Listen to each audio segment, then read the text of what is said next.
Menteri Komunikasi dan Informatika Budi Aris Setiadi menanggapi surat petisi dari ribuan masyarakat yang meminta dirinya mundur. Petisi ini muncul usai berbagai permasalahan di Menkominfo, salah satunya diretasnya sistem layanan pusat data nasional. Budi juga menanggapi permintaan dari berbagai kalangan masyarakat untuk mundur dari jabatannya. Ia menyebut surat petisi tersebut adalah hak seluruh rakyat untuk bersuara. No comment kalau itu haknya masyarakat untuk bersuara. Ya, yang pasti tadi hasil rapat dengan Komisi 1 kita tidak ada indikasi dan belum ada bukti terjadinya kebocoran data. Sumpah ini jelek banget anjir, jelek banget. Minimal minta maaf kek gitu. Orang yang bertanggung jawab harus minta maaf. Si goblok, oh si goblok. Lo tanya aja pejabat, gimana Pak, Bu, Kominfo? Mundur. Jabat. Jadi percuma teknologinya canggih kalau menterinya SDM rendah. Situ sehat apa sakit kok bisa jadi menteri?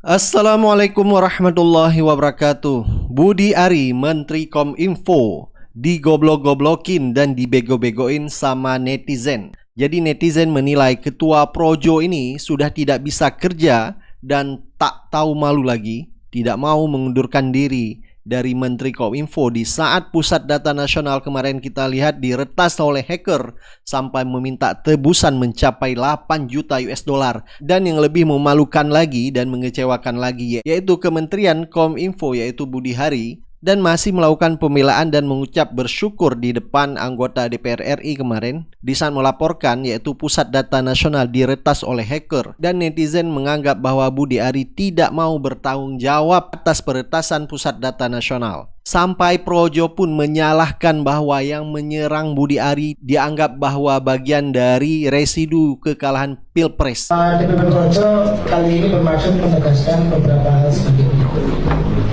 Yang pertama, Projo sangat prihatin atas sikap sebagian tokoh di media sosial yang mempolitisasi dan memanfaatkan kasus ransomware PDNS 2 unit Telkom ini untuk menyerang Menkominfo Budi Ari Setiadi yang notabene adalah ketua umum Projo dengan tujuan politik sempit. Mereka hari-hari ini memilih secara aktif menyudutkan pemerintah dan membuat kekeruhan opini publik. Kedua, hasil monitoring kami menunjukkan bahwa kelompok tokoh-tokoh ini berasal dan merupakan residu, sisa-sisa dari pendukung capres yang kalah dalam kontestasi di Pilpres 2020. Jadi orang yang menyerang Budi Ari atau yang mengatakan Budi Ari goblok ya, yang tidak tahu malu, bahkan tidak mau mundur dari Menteri Kominfo, dikatakan bahwa itu adalah bagian dari orang yang kalah Pilpres, yang tidak mau kekalahan Pilpres. Ini adalah benar-benar ngawur sekali. Dan lebih parah lagi, Kepala BSSN malah melempar tanggung jawabnya dengan mengatakan tanggung jawab bersama. Nah, tapi saya katakan, apapun yang terjadi itu adalah tanggung jawab kita bersama. Padahal yang menikmati gaji adalah mereka. Kok giliran tanggung jawab ya dilempar ya menjadi tanggung jawab bersama. Dan banyak netizen juga mengatakan ternyata yang diomongkan atau yang disampaikan Anies kemarin di saat debat Pilpres ya dengan Prabowo, Anies dengan mengatakan bahwa cyber security kita benar-benar sangat lemah. Sampai Anies pun memberikan nilai ke Prabowo yaitu 11 dari 100 tentang pertahanan Indonesia, termasuk cyber security merupakan bagian dari pertahanan kita. Tadi disebut ada yang teoritis, ada yang kedua tidak dilaksanakan. Jadi selama 5 tahun ini apa yang dikerjakan dalam mempertahankan sistem cyber kita? Mohon tenang. Justru di situ letak problemnya. Jadi ketika anggaran yang begitu besar dialokasikan justru bukan untuk mempertahankan yang hari ini menjadi serangan paling modern yang terjadi. Ini adalah ancaman yang paling nyata dan dirasakan di seluruh keluarga, bukan hanya di sektor pemerintahan. Karena itu menurut kami, langkahnya investasi jangka panjang boleh, tapi manfaatnya itu baru dirasakan bisa 5 tahun, 10 tahun yang akan datang. Pertanyaannya, hari ini dan kemarin apa? Dan itulah yang menjadi fokus kita. Segera siapkan sistemnya, segera siapkan orangnya, segera siapkan langkahnya. Disebut aja angkanya berapa gitu loh. Kayak saya gitu loh. Jangan di bawah 5, sebut aja berapa. 11 Mas, dari 100. Dan terbukti bahwa tidak salah yang disampaikan oleh Anies bahwa 11 dari 100 nilai dari pertahanan kita. Dan ini benar-benar cukup memalukan, bahkan dunia luar pun mentertawakan ya menteri yaitu Budi Ari. Benar-benar sudah tidak punya ilmu, tidak mau mundur dari kursi Kementerian Kominfo. Jadi masyarakat Indonesia ini benar-benar tidak dianggap penting sampai data kita saja mereka tidak mau backup. Dan yang lebih parah lagi, untuk membackup data saja itu perlu anggaran ya. Jadi apa susahnya data itu di backup? Jadi backup itu tergantung daripada anggaran. Begitu ya Pak kira-kira ya, Pak? Begini, mohon maaf nih Pak Surman. Kadang-kadang, mohon maaf, otoritas kita ini suka minta penjelasan yang membuat kementerian lembaga daerah ini sulit menjelaskan bahwa anggaran backup data itu mesti di cover. Jadi kita tanya kenapa kok ada 2, 1 aja. Dan yang perlu dianggaran pun mungkin hanya yaitu spare part-nya seperti hard disk. Itu yang perlu dianggarankan, bukan untuk membackup data aja harus dianggarankan. Jadi apa sebenarnya kerja mereka kalau untuk membackup data saja harus dianggarankan? Jadi benar-benar cukup banyak permasalahan negeri kita ini. Jadi banyak juga masyarakat ya seperti ahli IT yaitu menduga bahwa ini adalah sengaja diciptakan ya serangan, dan ini seperti yang disampaikan oleh Ridho Ramadi yaitu pakar bidang IT. Beliau adalah ahli IT dan juga sekaligus ketua umum Partai Umat, mengatakan bahwa ini memang jangan-jangan memang ada orang dalam. Peretasan ini memang sengaja diciptakan ya supaya yaitu menghilangkan data-data penting. Yang lebih saya khawatirkan adalah baik broker dan afiliator yang saya sebutkan tadi itu adalah orang dalam pemerintahan. Jika itu benar terjadi, maka serangan kepada PDN kemarin itu adalah pesanan dari dalam. Dan ini ada dugaan-dugaan juga dari masyarakat seperti Rocky Gerung ya. Bisa saja data-data penting itu akan menjadi masalah di kemudian hari sehingga harus dihilangkan. Inilah kecurigaan-kecurigaan yang muncul dari masyarakat. Itu timbul spekulasi baru. Jangan-jangan memang disengaja untuk menghilangkan data-data yang bisa menyebabkan kekacauan politik di kemudian hari, kan? Itu soalnya kan. Jadi akhirnya orang mulai menganalisis ini data yang tidak dipulihkan itu sebetulnya data yang memang tidak dihilangkan. Nah, kalau kita baca di kolom komentar ya, di saat Pak Anies memberi nilai 11 dari 100 dan membicarakan lemahnya pertahanan kita, termasuk di retasnya yaitu pusat data nasional, yaitu cyber security kita di pemerintah Jokowi, tentunya waktu itu adalah Menteri Pertahanannya adalah Prabowo dan juga Menteri Komunikasi dan Informasi adalah Ketua Projo yaitu Budi Ari, yaitu netizen dengan mengatakan gimana 58% penduduk udah kebagian otak belum? Yang kita tahu ya 58% adalah pemilih daripada paslon 02 kemarin. Jadi ada juga yang menjawab otaknya banyak yang tertukar dengan uang 100.000. Dan juga ada yang memberi komentar lebih milih makan siang gratis. Dan juga ada netizen yang berkomentar, mana paham RT 02 RW 58 terlalu banyak menunggu makan siang gratis jadi nggak bakal sampai otaknya. Dan juga ada yang berkomentar SDM rendah makan mulu, mereka mikirnya orang-orang kayak mereka yang bikin Indonesia dulu lama dijajah, makan aja dulu. Dan ada yang mengatakan terbukti 11 dari 100 ya. Jadi terbukti apa yang disampaikan Pak Anies bahwa 11 dari 100 benar-benar menjadi kenyataan dan terbukti lemahnya cyber security kita. Gila sih, pusat data nasional dijebol. Kemana presiden tidak memberikan pernyataan ke publik? Giliran mikirin anak, gercep bener.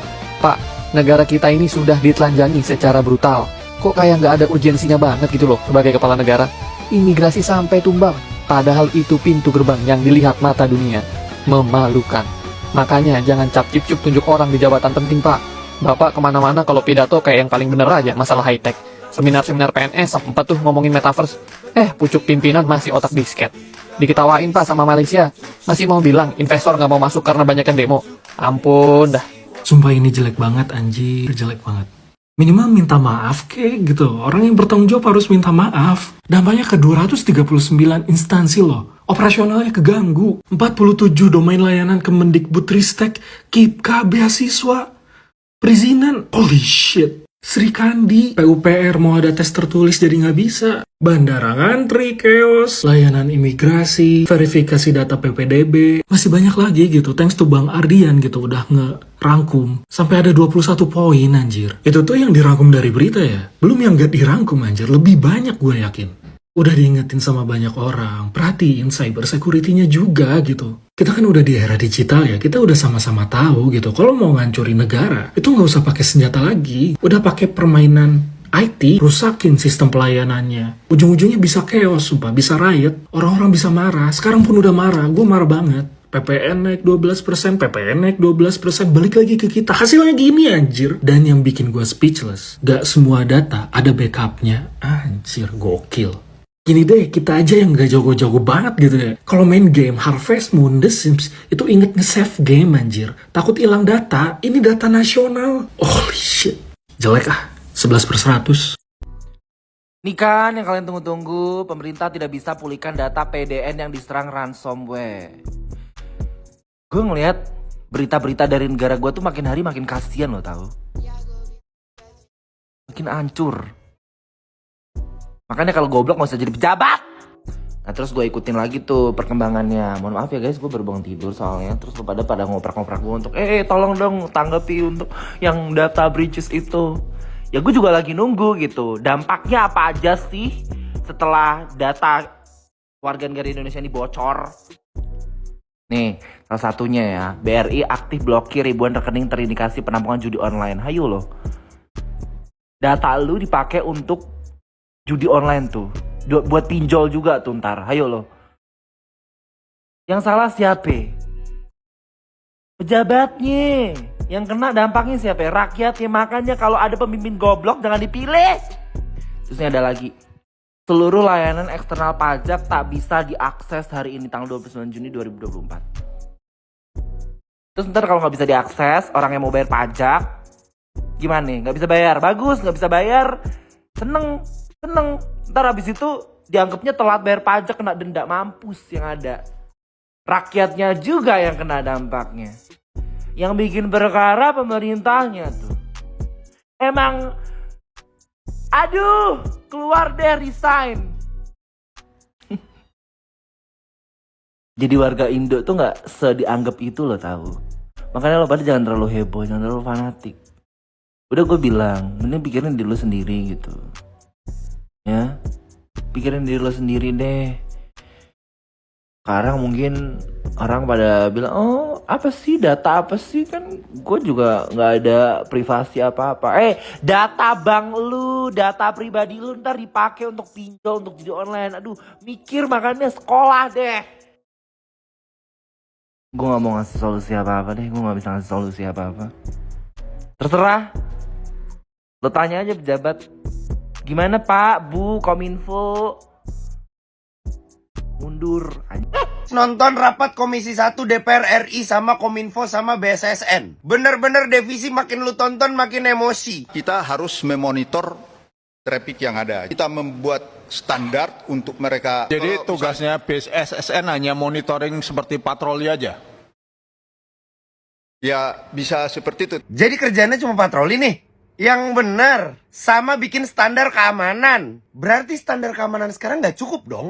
Orang bisa ditembus. Bapak dilibatkan atau Bapak dapat dari pihak kedua ke pihak ketiga, Pak? Secara fisik pembangunannya itu perlu kita dapatkan desain engineeringnya bagaimana ininya, sehingga nanti kami dari BSSN bisa melihat dan istilahnya ini pintu ini berapa orang yang kalau memang kita libat taruh nanti di sana untuk menjaganya gitu.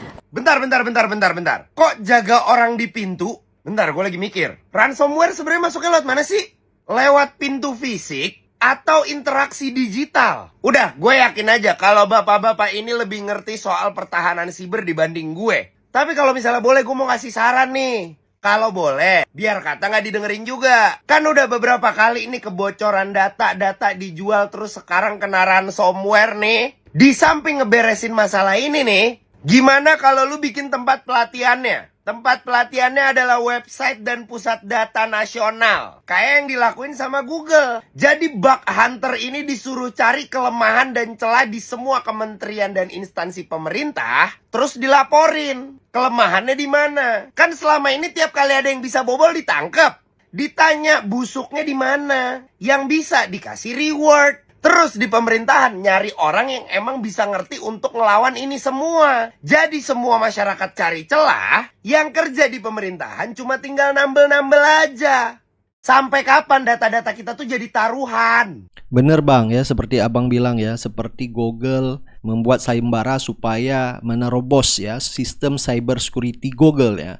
Jadi kalau misalnya ada orang yang berhasil malah dikasih reward. Tetapi yaitu ya, kalau kita lihat Kominfo belum sampai otaknya sampai ke sana ya. Untuk membackup saja mereka tidak mampu, apalagi membuat sayembara seperti itu. Sisa-sisa dari pendukung capres yang kalah. Kok bisa gitu ya? Berpikirnya tuh selalu kayak gini gitu. Pemilu tuh sudah selesai. Dan ini bukan lagi persoalan sekelompok orang, apalagi hanya terkait dengan mereka yang sisa-sisa dari kemarin yang kalah gitu. Aduh, terlalu naif ya Allah. Ini persoalan bangsa. Yang bahkan mengkritik dengan keras. Itu semua kalangan, dari kalangan politisi, akademisi, dari kalangan generasi yang sangat-sangat muda sampai yang sangat tua. Dari bahkan seorang petani sekalipun kemarin itu loh yang mengkritisi itu, bahkan seorang petani dia bilang begini. Tidak mungkin virus itu masuk begitu saja. Biasanya itu karena suka buka tuh situs-situs yang gak jelas kayak judi online, situs film biru dan lain-lain. Itu yang ngomong petani loh. Jadi saya lihat bahkan teman saya yang kemarin juga mendukung 02 tuh. Keras loh bilang kayak gini tuh. Dia seorang akademisi. Ini parah dia bilang. Jadi ini bukan masalah sebatas itu. Memang ada kaitan gitu loh ya. Sebenarnya kalau saya pribadi nih, saya lebih mengkritisi pemilihan seorang pejabat itu bukan karena faktor profesionalisme. Lebih karena kedekatan ini tuh parah. Budaya seperti ini harus diberantas gitu. Akhirnya kan kayak gini. Ingat, Malaysia, Singapura itu sekarang indeks perlindungan cyber mereka itu tertinggi sekarang itu ya. Dan dilihat, coba saya cek itu. Yang memangku jabatan di sana itu memang pakar di bidang IT. Lah kita ini kan habis-habisan dikritisi karena memang terlalu melampaui batas. Sekelas negara gitu, datanya bisa habis diambil orang. Dengan ketahanan yang sedemikian parah. Bahkan warnet saja lebih hebat itu, memproteksi data mereka daripada negara. Dan banyak pakar bilang, keamanan negara kita begitu lemah, sehingga para hacker tuh kalau latihan mau ngejebol sebuah situs, itu malah situs pemerintah itu paling gampang buat latihan. Ini kan memalukan. Para dana untuk perawatan ya, untuk cyber kita ini, pertahanan data itu mencapai 700 miliar coba. Ini dana-dana begitu besar. Kalau gini kan lebih kasih swasta aja lebih hebat gitu. Dan seringkali meragukan ya, bangsa kita ini seperti tidak mampu. Ya ampun, banyak loh dari bangsa kita, anak muda kita, orang-orang hebat yang bahkan diakui dunia terkait persoalan IT itu. Tolong, jangan terlalu dibawa ke politik sekarang. Ini persoalan bangsa kita. Ini gimana nih menurut kalian seperti ini nih? Wet dah nih menteri abal-abal ya. Bukannya mikir, malah tuduh orang. Ya kan? Begini nih, kalau misalkan ya menteri ini diangkat dari ketua projo kan. Jadi pikirannya negatif terhadap lawan politik. Ya kalau memang situ bisa kerja, rakyat gak bakalan mungkin suruh situ mundur dari jabatan menteri Menkominfo. Ya kan, rakyat suruh mundur karena situ gagal mempertahankan data negara. Ya kan, apa yang dikerjakan selama ini? Relawan dijadiin menteri. Bukan bidangnya. Cuman hadiah jadi begitu. Akhirnya apa? Di-hacker negara lain. Di-hacker sama yang jago-jago IT. Ya susah. Ya enggak? Ya kalau relawan ya kasih dong. Yang kerjaan yang biasa-biasa aja, yang penting ada gajinya. Ya kalau sekeras relawan dijadiin menteri bukan bidangnya ya begitu. Tanggung jawabnya nggak ada. Akhirnya ditanya oni kagak jelas sudah. Makanya bukannya apa-apa waktu Pak Anies debat udah kritik itu semua. Enggak. Kagak didengar.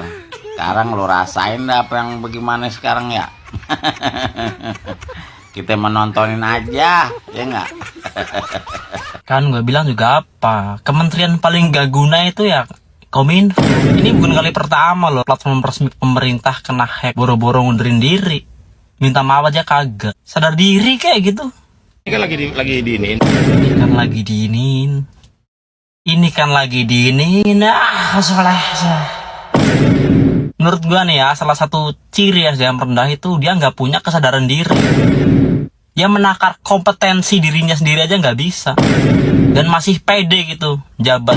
Jadi percuma teknologinya canggih, kalau menterinya SDM rendah. Saya sampaikan tadi, kita ada kekurangan di tata kelola. Kita memang akui itu. Ya berarti itu bukan tata kelola. Itu kebodohan aja sih Pak. Iya. Emang boleh sebodoh ini Pak, akui saja kebodohannya. Akui juga kalau memang data pribadi kita tidak dipandang penting kan. Gak usah lah lempar-lemparan tanggung jawab gitu. Kominfo juga gak usah alasan ngomong tidak ada backup data karena instansi yang menyerahkan data tidak buat backup masing-masing. Ini jelas cuci tangan. Anehnya lagi selalu ada dalih kurangnya anggaran. Kurang dari mana gue tanya? Anggaran Kominfo 4,9 triliun itu gak cukup. 700 miliar buat PDN gak cukup. Pinjam di Prancis 2 T lebih gak cukup. Bisa-bisanya anggaran segede itu tapi gak punya sistem backup data sendiri. Ini nih akibat dari politik balas budi. Mesti yang menempati posisi. Beberapa dari mereka justru yang tidak mengerti dan tetap dapat gaji. Masalah sebesar ini harus jadi atensi bahwa negara gagal menciptakan meritokrasi. Imbasnya, server hancur, data dijual, muka masih tebal. Bandingin negara kita yang jarang kena serangan cyber dengan negara lain. Situ sehat apa sakit kok bisa jadi menteri? Pasti ada yang ngomong, lu kritik doang. Ya udah saya kasih solusi deh. Gimana kalau Bapak di sana mundur saja, serahkan ke ahlinya. Banyak kok yang lebih mengerti. Gimana, setuju gak? Share kalau ikut marah, debat tetap pakai adab. Laskar Projo protes katanya persoalan data nasional kita yang bocor itu dipolitisasi. Tong, jabatan menteri itu jabatan politik, ya. Jadi politik itu artinya urusan republik, urusan rakyat. Semua boleh berkomentar. Kenapa Anda tarik-tarik jadi soal kalah atau menang pilpres? Anda lihat nggak dari fraksi Golkar dan lain itu juga mempertanyakan dalam sidang di DPR, Komisi 1. Jadi jangan kayak anak kecil. Menteri lo emang pantas mundur karena apa? Nggak capable. Itu aja, bukan ngaku salah, ya kan? Tanggung jawabnya di mana? Kalau di luar negeri udah mundur, ya malu dikit dong. Dikit-dikit pilpres, dikit-dikit politik. Urusan pemerintahan, urusan rakyat ya urusan politik lah. Masa urusan agama, urusan sosial? Nggak mudeng lo, parah. Mereka. Projo, pendukung Jokowi. Organisasi yang dipimpin oleh Budi Ari, Menkominfo saat ini, menuding bahwa kelompok masyarakat yang mendesak dan mengkartu merah Budi Ari supaya mundur dari jabatan Menkominfo adalah kelompok masyarakat yang kalah pilpres. Saya sungguh prihatin dan sangat malu melihat kelakuan Projo seperti ini, bahwa ternyata Projo ini bukanlah kelompok masyarakat yang peduli terhadap keamanan dan keselamatan data-data warga negara Republik ini. Mereka tidak paham bagaimana risiko kebocoran data ini sangat besar, menyangkut keselamatan orang per orang warga negara dan keselamatan aset-aset serta banyak hal. Dan Projo bukan organisasi yang tampak terlihat peduli dengan ini, tetapi hanya peduli dengan jabatan Budi Ari Setiadi supaya tetap menjadi menteri. Projo, Anda memalukan. Hal terkonyol 2024. Kalian pasti tahu kalau Indonesia sekarang lagi genting karena pusat data nasional itu kena ransomware atau datanya diculik dan kita harus bayar tebusan supaya datanya bisa dibuka lagi. Jadi sekarang kita nggak bisa akses data kita karena lagi di hacking atau lagi diculik sama orang lain. Yang jadi masalah adalah yang konyol nih menurut gua, datanya tuh nggak punya backup. Sedangkan yang namanya data itu wajib punya backup. Nih gue kasih sekilas ya. Misalnya kalian skripsi itu data PPT-nya nggak mungkin cuma satu tempat, nggak mungkin cuma di laptop doang. Pasti kalian taruh di email, kalian taruh di WhatsApp, kalian taruh di USB, kalian taruh di hard disk, ada di laptop juga. Jadi kalian punya banyak stream atau punya banyak channel untuk bisa akses datanya. Dan kalau datanya rusak di satu benda, kalian bisa akses dari tempat yang lain. Itu kan udah wajib gitu. Tapi gue nggak heran. Menurut gue, isu ini terjadi karena banyak pimpinannya tuh orang-orang tua. Gue nggak ngejudge kalau orang tua tuh nggak ngerti teknologi ya. Tapi menurut gue, ada beberapa sektor yang harusnya dipegang anak muda. Misalnya, sektor olahraga, sektor teknologi, dan data gitu ya. Kemudian ada satu lagi namanya sektor pendidikan. Kenapa? Karena menurut gue di 3 sektor ini pelaku utamanya semua generasi awal, bukan generasi tua. Nah, jadi penting banget untuk pemimpin-pemimpinnya tuh mengerti perubahan generasi tiap tahun gitu. Nah, kalau teknologi dipegang orang tua itu by data itu punya kelemahan untuk update hal yang baru. Jadi kalau misalnya kalian perhatiin bapak atau kakek kalian tiba-tiba dikasih HP, dikasih aplikasi baru, itu belajarnya akan sangat lama. Bahkan mungkin manggil-manggil kalian mulu kan untuk ngajarin ini itu. Nah, itulah kenapa penting hal-hal krusial yang menyangkut anak muda atau yang banyak pelakunya adalah anak muda, itu juga harus dihandle oleh pemimpin-pemimpin yang masih muda. Nah, itu sih sebenarnya saran dari gua untuk pemerintah. Terserah pemerintah mau dengerin atau enggak. Tapi ini disclaimer pendapat pribadi, hal-hal kayak gini kan konyol ya. Maksudnya ini negara loh, bukan individu, bukan perusahaan, ini negara. Jadi kalau disalahgunakan sama negara lain bisa amsyong kita. Gimana menurut kalian? Coba tulis di komen ya. Nah, tapi saya katakan, apapun yang terjadi itu adalah tanggung jawab kita bersama. Kita kalau punya kerjaan ya memang tanggung jawab sendiri. Kalau punya anak ya tanggung jawab sendiri kan. Kalau kita di kerjaan bikin kesalahan ya tanggung jawab sendiri. Nggak ada kan orang yang punya kerjaan, gaji buat sendiri, tunjangannya buat sendiri, kendaraan dinasnya buat sendiri, semua privilege jabatan tingginya buat sendiri. Tapi pas kerjaannya bikin kesalahan, jadi tanggung jawab bersama. Ada nggak sih yang kayak gitu? Nggak ada lah ya. Aneh banget kalau kesalahan kerjaan dia malah bilang tanggung jawab bersama. Kalau gitu bisa dong ya. Biaya kuliah sama sekolah anak kita jadi tanggung jawab bersama juga dong. Kalau anak kita berak di Pampers yang nyebokin, tanggung jawab bersama harusnya. Nggak usah ribet-ribet. Pak, data center kita kena serangan ransomware. Oh iya? Kemungkinan data-data masyarakat bocor. Nggak apa-apa, selagi bukan data keluarga saya nggak apa-apa. Kita diminta tebusan $8 juta, Pak. $8 juta. Oh ya nggak apa-apa, nanti kan kita bisa tinggal naikin pajak, UKT, ambil aja dana-dana dari mana gitu kayak Tarepa apa ya. Kan juga bisa masih ngutang kok, aman. Nggak apa-apa, Pak. Aman, kita naikin pajak, kasih tren cek kodam, isu artis selingkuh, skandal, beres, bakal diem semuanya. Oh ya berapa tadi? $8 juta, Pak. $8 juta. Oh ya, nanti bilang di bagian keuangan kita butuhnya $15 juta ya. Wah, untuk apa, Pak? Biasalah untuk cucu, anak, sahabat ya. Baik, Pak, tapi gimana, Pak, dengan data kita? Jadi bilang aja kita salah tata kelola, kita udah berjuang semaksimal mungkin, dan cari aja deh siapa yang disalahin, bisa kan? Tapi, Pak, Iya. kalau nggak diselesaikan, data Bapak yang sering main judi online, pinjol ilegal, dan suap korupsi bisa tersebar, Pak. Wah, ini masalah serius. Tolong segera jadiin bencana nasional, oke? Bentar, cara ubah format Word ke PDF gimana? Pusat Data Nasional Indonesia bocor. Lah, terus kenapa? Ini kan bagus, berarti ini nunjukin kalau Indonesia itu negara yang terbuka. Jadi jangankan rahasia pribadi, rahasia negara aja kita umbar. Tapi Bang, ini kan bahaya data kita dicuri hacker. Positive thinking aja, ini bukan dicuri tapi pemerintah lagi bagi-bagi rezeki. Mungkin ini program terbaru pemerintah buat ngasih pekerjaan ke pengangguran. Ibarat kata kalau cinta ditolak maka dukun bertindak. Mungkin ini pepatah baru, kalau CV ditolak maka Python bertindak. Atau mungkin ini program terbaru prakerja, jadi pemerintah sengaja ngasih kerjaan ke hacker yang kriminal sebelum mereka masuk kerja di pemerintah dan jadi kriminal beneran. Ini nggak pada pegang ini namanya. Ini pada goblok orang-orang, pusat data kita sampai bocor tuh. Lah elah Pak, itu datanya bukan bocor tapi datanya saya bikin open source. Lagian kan emang negara kita ekstrovert Pak, terbuka. Orang rahasia negara aja bisa dilihat dibungkus gorengan. Emang respect gue lo keras, respect gue. Karena gue pintar. Enggak, karena lu satu-satunya orang India yang nggak ngerti IT, tuh nggak? Minggir lo. Lo ada ide ya? Lo ada ide ya? Saya juga bingung Pak, di sini orang-orang nggak ada yang ngerti IT. Oh, emang lo ngerti IT? Ngerti dong, kan saya ngasih Windows Defender. Ini nih jadi ya kalau kantor isinya boomer semua, referensinya masih stuck di zaman Orba, tau gak lo? Nggak, menurut gue ya kita harus ada pembaharuan di kantor ini. Gue nggak mau isinya boomer semua, gue pengen isinya Gen Z yang ngerti teknologi. Oh, jangan Pak. Oke lah mereka yang pegang, cyber kita secure. Tapi mental mereka insecure, Pak. Tapi mau gimana? Kita harus ngamanin pusat data kita biar nggak bocor lagi. Ada ide nggak? Ada ide nggak? Kayaknya kita perlu memperkuat cyber security kita, Pak. Aduh, lo ngomongin cyber security, lo job security aja belum tentu dapat di sini. Nggak, lo ada ide lain ya yang lebih konkret, yang lebih jelas gitu? Gimana kalau kita bikin masyarakat harus kritis, Pak? Masyarakat harus kritis.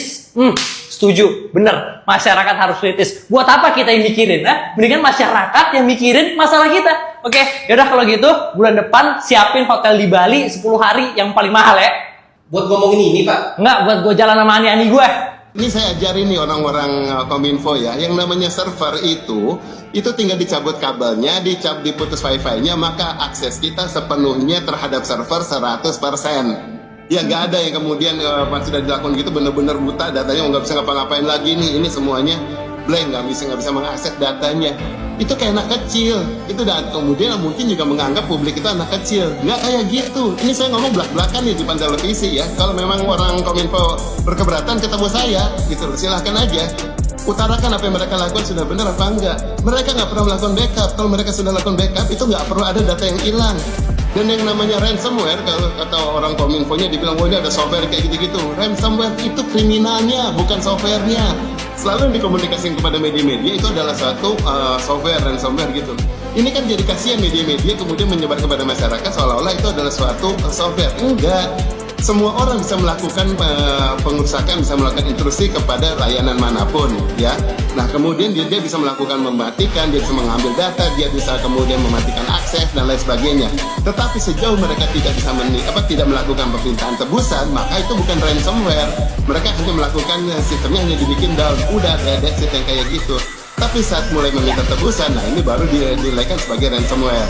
Dan kenapa ini sekarang kayak biasa doang dianggap ransomware? Ini pasti hanya sekedar mengarahkan untuk kepada publik, wah ini ada suatu nilai data akses yang sampainya nilainya ratusan miliar. Ujung-ujungnya ini mah proyek, nanti akhirnya di Kominfo akhirnya ada proses, ada proyek untuk melakukan recovery dan penguatan gitu. Nah, Kominfo sendiri kan mengatakan data yang diretas atau disandra ini sebenarnya tidak bisa diakses oleh peretas, hanya dikunci saja. Jadi tidak mungkin akan diperjualbelikan, walaupun juga di satu sisi tidak bisa dipulihkan. Apakah benar demikian, Pak Abimanyu? Alah, enggak, saya tahu kualitasnya Kominfo, enggak kayak gitu.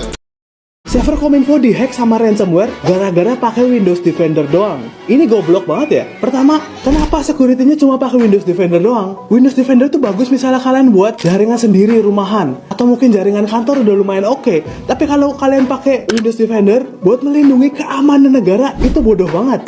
Kedua, kenapa Kominfo pakai Windows? Karena kalian tahu server-server kayak Google, Amazon, atau Facebook itu nggak pakai Windows, mereka pakai Linux. Linux tuh lebih aman daripada Windows. Kenapa? Menurut gue ini bukan masalah SDM Indonesia ya. Soalnya kalau kita lihat ada Tokopedia, Gojek, Bukalapak, mereka tuh udah menggunakan security yang kelas dunia ya.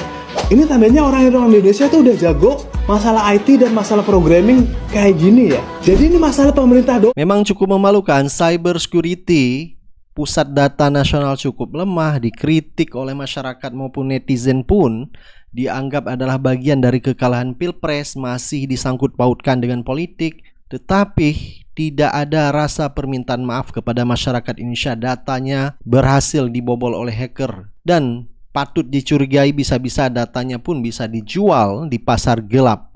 Dan ini cukup memalukan bangsa kita di mata dunia, begitu lemahnya cyber security kita. Dan lebih parah lagi dan tidak tahu malu, Menteri Komunikasi dan Informatika Budi Ari yang merupakan Ketua Projo tidak mau mengundurkan diri. Begitu banyak desakan petisi dari masyarakat supaya inisiatif untuk mengundurkan diri akibat kelalaian yang dilakukan. Jangan-jangan benar memang apa yang disampaikan oleh praktisi IT bahwa ini bagian dari kerjaan orang dalam untuk menghilangkan data-data penting, apalagi di saat sekarang kita lihat yaitu pemerintah Kanoha akan lengser ya, diganti oleh pemerintah yang baru.